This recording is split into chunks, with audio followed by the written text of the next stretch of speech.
Welcome to NET economics classes. I am Priyanka और हम कर रहे हैं money banking and capital market के प्रीवियस ईयर सॉल्यूशंस और कंप्लीट एक्सप्लेनेशन के साथ। तो सबसे पहले मैंने लिए दिसंबर 2012 के क्वेश्चन, जिसमें सबसे पहले है match the following. So we have given the list 1 and list 2 and we have to match it. First, midday meal scheme. Second, implementation of Manrega. Third, CRR and fourth is divisible tax. So midday meal scheme और MNREGA money banking and capital market का part नहीं है, लेकिन जो ये बाकी के दो थे वो money banking and capital market के पार्ट है, इसलिए मैंने इस मैच द फॉलोइंग को लिया है। सो मिड डे मील की अगर हम बात करें, मिड डे मील कब आई थी? इन 1995। मनरेगा कब इम्प्लीमेंट हुआ था? 2006 में। कैश रिजर्व रेशो टर्म किससे रिलेटेड है? आरबीआई के साथ। और डिविजिबल टैक्स किसके साथ रिलेटेड है? फाइनेंस कमीशन के साथ। So this is the correct matchup. Now moving to the next question. Next question पे चलते हैं। Arrange the following reports in the chronological order from the given code. हमारे पास 4 जो है वो गिवन है हमारे पास टैक्सेस की कमेटी की रिपोर्ट्स, और हमें इन्हें क्रोनोलॉजिकल ऑर्डर में करना है। हम ये जो प्रीवियस ईयर क्वेश्चन है वो पहले भी काफी बार कर चुके हैं, और पहले जो हमने याद किया है वो उनके ईयर से किया है। अब मैं आपको एक इस तरीके से ट्रिक बताऊंगी कि आपको ईयर याद करने की जरूरत नहीं है, आप इसे डायरेक्ट क्रोनोलॉजिकल ऑर्डर में अरेंज कर सकते हो। ठीक है, ऑप्शंस पढ़ते हैं। Direct tax enquiry committee final report, final report on rationalizing and simplification of the tax structure, indirect tax reform committee और taxation inquiry commission। अब बात करते हैं हमें इसे किसमें अरेंज करना है? क्रोनोलॉजिकल में, मींस सीक्वेंस के अकॉर्डिंग। तो सबसे पहले किसी भी इंक्वायरी बैठेगी तो उसके लिए कमीशन सेटअप होगा। तो सबसे पहले क्या आता है? Taxation enquiry commission. उसके बाद उससे रिलेटेड जो भी सर्वे है वो होंगी, तो सेकेंड नंबर पे ये आता है ये। उसके बाद उस सर्वे से रिलेटेड जो भी हम रिपोर्ट देंगे वो रिपोर्ट आएगी, उसका स्ट्रक्चर तैयार होगा, और उसके बाद लास्ट में उस कमेटी की फाइनल रिपोर्ट आएगी। तो ये होगा इसका ऑर्डर। सबसे पहले क्या आएगी? Taxation enquiry commission, so fourth, then third, फिर second and then 1। So year से तो हम काफी बार कर चुके हैं, इस बार इस तरीके से इसको समझने की कोशिश करते हैं। So according to the codes हमारा कोड ए जो होगा वो बिल्कुल करेक्ट होगा। Now moving to the next question, identify the source of agriculture credit in India from the quotes given below. Agriculture credit कहाँ से मिलता है? Commercial banks, money lenders, RRB या SIDBI, small industrial development bank of India. तो अगर हम बात करें एग्रीकल्चर क्रेडिट की तो कमर्शियल बैंक से भी मिलता है, मनी लैंडर इनडायरेक्ट सोर्स है, और आरआरबी। तो फर्स्ट, सेकेंड एंड थर्ड हमारे ऑप्शंस करेक्ट हैं, and according to the code के अकॉर्डिंग हमारा कोड ए जो है वो बिल्कुल करेक्ट होगा। नाउ नेक्स्ट क्वेश्चन पे चलते हैं। High powered money comprise of, high powered money में क्या क्या आएगा? ऑप्शंस देखते हैं। Currency held by the public plus cash reserve of bank. Second है हमारा currency held by the public plus demand and time deposit plus the cash reserves of the bank. Third है हमारा currency held by the public, cash reserve of the bank plus other deposits जो है RBI की। Fourth है हमारा currency held by the public plus other deposits of RBI. तो according to this high powered money क्या है? अगर हम हाई पावर्ड मनी को बोले तो हाई पावर्ड मनी को हम सिक्योर्ड मनी भी कहते हैं। High powered money is also known as secured money.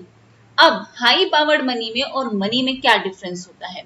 Money की बात करें तो मनी में सिर्फ आती है the currency and the demand deposit, या तो करेंसी या फिर डिमांड डिपॉजिट। और अगर हम हाई पावर्ड मनी की बात करें तो हाई पावर्ड मनी में करेंसी आएगी और कैश रिजर्व जो होगा बैंक्स के पास वो भी आएगा। तो currency held by the public plus cash reserve banks के पास और आरबीआई के पास, जो भी है इनके पास वो सब किस में आ जाएगा? हाई पावर्ड मनी में। सो फोर्थ का करेक्ट आंसर क्या होगा? Option C. Now moving to the next question. Capital to risk weighted assets ratio of all the scheduled commercial banks in India under the Basel I framework is stipulated at the minimum of। Capital to risk weighted asset ratio कितना रखा गया है scheduled commercial bank के according? ये जो Basel norms हैं वो हमने किए हुए हैं, आप वो जो है प्रीवियस ईयर जो है वीडियोस देख सकते हैं, जो है वो डिस्क्रिप्शन बॉक्स में मेंशन है। तो कितना परसेंट था हमारा capital to risk weighted asset ratio? So according to the Basel 1 framework it is 9%। So option B जो होगा वो हमारा बिल्कुल करेक्ट होगा। अब हमें बेसल 1, बेसल 2, बेसल 3 ये सारे ही फ्रेमवर्क्स के हमें परसेंटेज पता होनी चाहिए, क्योंकि क्वेश्चन जो है यहाँ से आता ही है, आपने देख लिया है। नेक्स्ट क्वेश्चन क्या है? Which of the following financial institutions are operating in money market? कौन कौन से ऐसे फाइनेंशियल इंस्टीट्यूशंस हैं जो मनी मार्केट में ऑपरेट करते हैं? हमने ये भी किया है सम फाइनेंशियल इंस्टीट्यूशंस, और आपको टेलीग्राम पे मैंने इसके पीडीएफ भी प्रोवाइड कर दिए, so that you will able to revise. Option क्या है हमारा? Non banking financial institutions, second क्या है हमारा? एक्सेप्टेंस हाउस, थर्ड क्या है हमारा? सेंट्रल बैंक, और फोर्थ क्या है हमारा? Stock exchange. तो आप खुद भी बता सकते हैं कि फाइनेंशियल इंस्टीट्यूशंस कौन कौन से हैं। And non banking financial institution है, बिल्कुल सही है। एक्सेप्टेंस हाउसेज हैं, बिल्कुल सही है, जो हमारे बैंक्स को, हमारे डिपॉजिट्स को एक्सेप्ट करते हैं। कमर्शियल बैंक्स वो भी, सेंट्रल बैंक भी, प्लस स्टॉक एक्सचेंज हमारा नहीं है।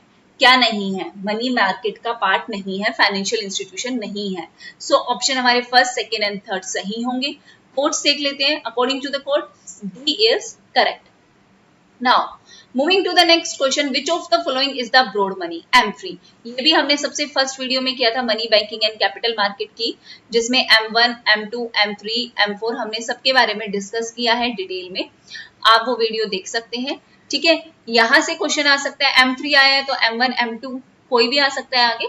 सो ऑप्शंस क्या है? Currency with the public plus demand deposit with the bank. B क्या है? Currency plus demand deposit plus other deposits with the RBI. Third क्या है हमारा? Currency plus demand deposit plus time deposit. Fourth क्या है हमारा? Currency plus demand deposit plus time deposit plus other deposits with the RBI. तो M3 हमारा किसका part बनेगा? बताइए। Currency plus demand deposit plus time deposit plus other deposits with RBI. M2 plus करते हैं ना, सो आपको डायरेक्ट M2 प्लस भी करके दे सकते हैं, और आपको पूरा कंप्लीट लिख के भी दे सकते हैं। सो ऑप्शन डी जो है वो हमारा बिल्कुल करेक्ट होगा। नाउ नेक्स्ट क्वेश्चन पे चलते हैं। Which of the following do not contribute significantly to the inflationary pressure in the Indian economy? हमारी इंडियन इकोनॉमी पे इन्फ्लेशन का प्रेशर इनमें से कौन सी चीज वो नहीं डालती है? Food prices, prices of manufactured goods, fuel prices, या फिर metal and mineral prices. So according to the 2010-11 economy, हमारे प्राइसेस ऑफ मैन्युफैक्चर्ड गुड्स का कोई कंट्रीब्यूशन नहीं था, कोई सिग्निफिकेंट कंट्रीब्यूशन नहीं था इन्फ्लेशनरी प्रेशर में। So option B is correct. Now moving to the next question, assertion और रीजन पे बेस्ड है। फर्स्ट हमारा, disguised unemployment is present in Indian agriculture. बिल्कुल सही बात है, छुपी हुई बेरोजगारी हमारी एग्रीकल्चर में सबसे ज्यादा देखने को मिलती है। बट ऐसा नहीं है डिस्गाइज्ड अनएम्प्लॉयमेंट सिर्फ रूरल एरियाज में भी ही है, अर्बन एरियाज में भी काफी है। सो पर mainly it is found in agriculture sector, primary sector. अब रीजन क्या है? Marginal productivity of agriculture is close to zero. Close to zero, zero के लगभग ही होती है, हमारी एडिशनल प्रोडक्टिविटी होती ही नहीं है। तभी तो हम इसे कहते हैं कि दिखने को तो बनता है कि एम्प्लॉयड है, पर एक्चुअल में वो कोई भी एडिशनल प्रोडक्शन नहीं कर रहा है। सो हमारे असर्शन और हमारा रीजन दोनों ही सही है, और रीजन इसकी क्या है? बिल्कुल करेक्ट एक्सप्लेनेशन है। नाउ नेक्स्ट क्वेश्चन क्या है हमारा? असर्शन रीजन पे बेस्ड है ये भी। The capital base of RRB is found to be weak. Capital base जो है आरआरबी का वो वीक है, पर रीजन क्या दे रखा है इसका? Deposit mobilisation of RRB has been inadequate. हमारा जो मोबिलाइजेशन है, जो आरआरबी में जो डिपॉजिट हो रहा है उसका मोबिलाइजेशन वीक है। इसका ये कारण है, इसलिए हमारा जो आरआरबी है वो वीक है, उसका कैपिटल बेस जो है वो वीक है। अगर आपको याद हो तो ये क्वेश्चन हमने प्रीवियस ईयर में किया है, और आरआरबी का मेन रीजन ये नहीं है। आसानी से डिपॉजिट मोबिलाइजेशन आरआरबी की जरूर है कि इनएडुकेट है, प्रॉपर नहीं है, लेकिन उसके कैपिटल बेस को वीक होने का रीजन ये नहीं है। ओके, सो हमारे दोनों ही ऑप्शन, असर्शन रीजन हमारे दोनों ही सही है, लेकिन रीजन इसकी करेक्ट एक्सप्लेनेशन नहीं है। ओके, सो हमने आज 10 क्वेश्चन लिए हैं money banking and capital market से। So thank you very much everyone, take care, stay safe and stay healthy.